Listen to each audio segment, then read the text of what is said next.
How to find a niche for your online business quick and easy.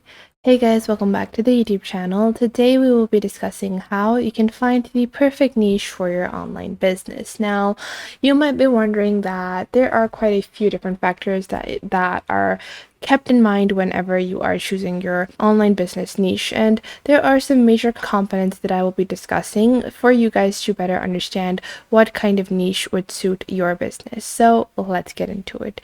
Now, there are three basic things, or six basic things you could say, that you have to decide on, and these are passion versus profit, low competition versus high competition, micro niches or broad niches. So these are the three or six factors that you have to decide from. You have to pick out any three from these six. So the first question is always passion versus profit. Now, if you go ahead and do something you're passionate about, let's say you're really passionate about woodwork. So woodwork might not be a very profitable niche for a online business. A lot of people don't want to buy, furniture and stuff like that online. So woodwork might not be the best online niche for your online business, but that might be your passion. But if you want to go ahead and go for profit, maybe you're good at making small little artifacts, or maybe you're good at making handmade jewelry. That would be a far more profitable niche. So what would you choose? Would you choose to go with your passion or your profit?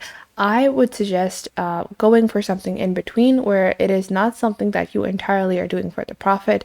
You do have some degree of liking to the niche that you're choosing. That is probably the best balance, because a lot of the times you're going to be competing with businesses that are solely there for profit. And if you are competing with a business that is just there for the profit, so let's say if I go ahead and search for any clothing business, then that business is there for the profit. So if I search for clothing, and if I search for the different stores that are available on clothing, these businesses are derived from profit. A lot of these are working solely for profit, and they have large marketing teams, they have large design teams, and are looking to make as much profit as they can. So you're going to be drowned out in a category like that if you're not passionate about it, but you need to work hard if you're passionate about something. So if you're passionate about woodwork, even then there are going to be larger businesses that are already established and have established a very large name and very large market networks online. So after that, you have low competition versus high competition. Well, low competition means a niche like clothing or a niche like jewelry has a lot of competition, but a niche like customized birthday letters, that is something that has low competition. But here's the question with that.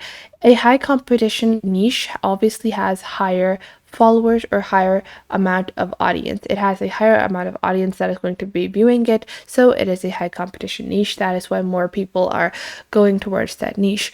But if you go for a low competition niche, such as hand alphabet embroidered cushion covers, that is a very, very specific niche that is going to have super low competition, but that is also limiting your options for your audience. So the audience for that might not be as large as it would be for customized jewelry or just for jewelry. So you need to decide whether or not you're going to go with a high competition or a low competition niche. Now, after that, the last question is micro niches versus broad niches. If I was to take the example of jewelry, let's say I want to open a jewelry store, that would be a broad niche. But if I go ahead and make a jewelry store that specifically only sells customized bracelet, that is a micro niche. So how niche should you go? How specific should be your niche? That is the question over here. So these are like some of the basic factors you have to decide before looking for a niche. Now, I would recommend that you go for something with a high competition and that is a somewhat broad niche,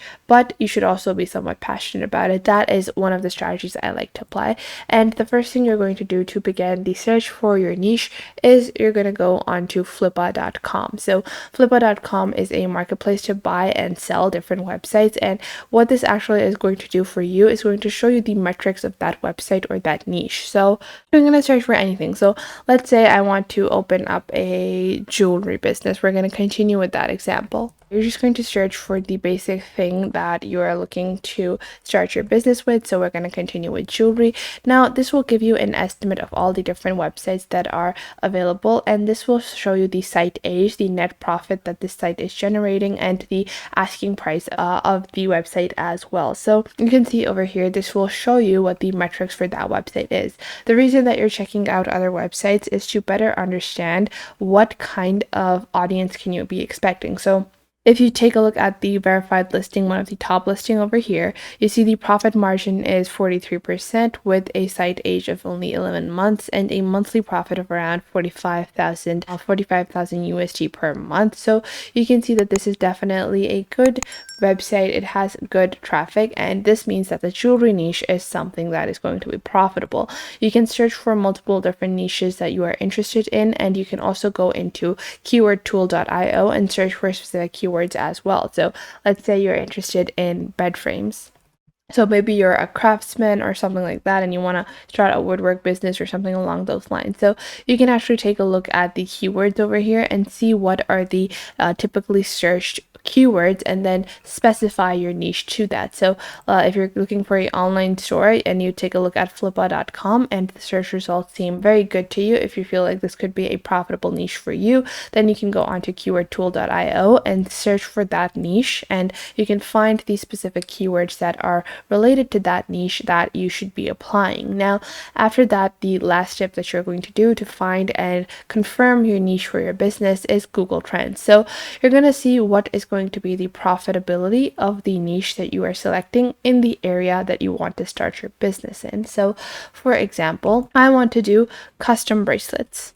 Now I'm just going to search for this term because this is the major store that I want, and you can see this does not have enough data. So you're going to go back into Google Trends. You're just going to search for bracelets, and you're just going to search for this topic over here, and you can see over here this is going to show you the country, the time, the overall time. So you can do the past 5 years just to get a better graph of how well this term will be searched, and then all categories, and then web search or image search, and then you're going to select the country of your sales. So let's say I want to start my bracelet business in the United States, so I'm just going to search for the United States. So over here, just going to search for the United States, and then this will show you what the search volume is. And then below that, you're also going to get related queries and related topics. So this will actually help you in customizing your bracelets, or customizing or specifying your niche even further. So if you take a look at topics and related queries, this will show you the things that people are often searching for. So touch bond bracelet, inspire me bracelet, permanent bracelet, tiger eye gemstone. So you can make bracelets that are going to illustrate or show these, and make sure that you are adding those keywords onto your actual website or onto your business portfolio to make sure that your search results are the ones that show up when people are searching for these related queries. And you can also do the sub-regions where this is searched the most. So it's searched the most in New York. So maybe if you want, you can even add New York, or add this specific keyword term for New York as well in the website for your business to further get more audience interacting with your website. So that was it for today. I hope you guys found this video helpful, and you are now able to choose a suitable niche for your business. Make sure to leave a like and subscribe to the YouTube channel, and if you have any questions, leave them in the comment box down below, and I will catch you guys in the next video.